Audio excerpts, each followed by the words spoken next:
يا اخي احلى من الاعلام الرياضي في مصر ما تلاقيش، مش هتلاقي زيه في الوطن العربي كله. حتى الضحكه يا مسلمين، حتى الضحكه يا مؤمنين بقى فيها دعم وبقى فيها تنطيط. اسمع كده كلام كابتن سيف النهارده المنظومه الاعلاميه للنادي الاهلي. المنظومه الاعلاميه طبعا تحت قياده الاستاذ جمال جبر اللي بنوجه له كل التحيه. النهارده مصور النادي الاهلي حاطط لقطات النهارده على صفحه الاهلي وفي مجله الاهلي لعيبه الاهلي وهو مسافر.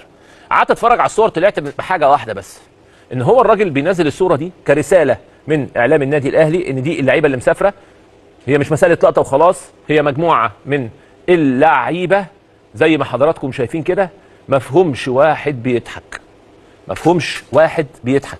في تركيز، في تركيز، في عزيمه، في عزيمه، في اصرار، في اصرار، في رجوله، في رجوله. رايحين نجيب الماتش وراجعين، رايحين نجيب ماتش وراجعين.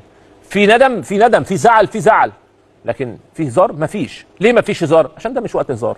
احنا جايين من ماتش تعادل امام البنك الاهلي، فاقدين نقطتين، جمهور زعلان. ما يصحش ان الجمهور يكون زعلان واحنا نكون بنضحك. تحيه كبيره جدا لاعلام النادي الاهلي ومصور النادي الاهلي على اللقطات الرائعه. بص انا مش جاي انظر على حد ولا جاي اطلع حد حلو وحد وحش، انا جايب لك بس كام صوره. ادي يا باشا لعيبه النادي الاهلي عادي بتضحك وعادي مش في دماغها وعادي زي الناس، مفيش البلا بلا بلا اللي عمال يقوله ده، بس مجرد ان انا اطلع الاهلي حلو في كل حاجه. كابتن سيف كل همه ان صوره الاهلي تطلع حلوه وان اللعيبه بص حزينه عشان اتعادلت ماتش. انا ما يهمنيش الاهلي يكسب يخسر مش مشكله، يتعادل مش مشكله، كله بيكسب وبيخسر وبيتعادل. بس الفكره في ايه؟ الفكره يا باشا انت ما تطلعش يعني احنا مش ملايكه، عادي عادي جدا. يقول لك اصل الزملكاويه عشان نظريه المؤامره. اتفرج يا باشا على اعلامك الحلو جدا، اتفرج اهو.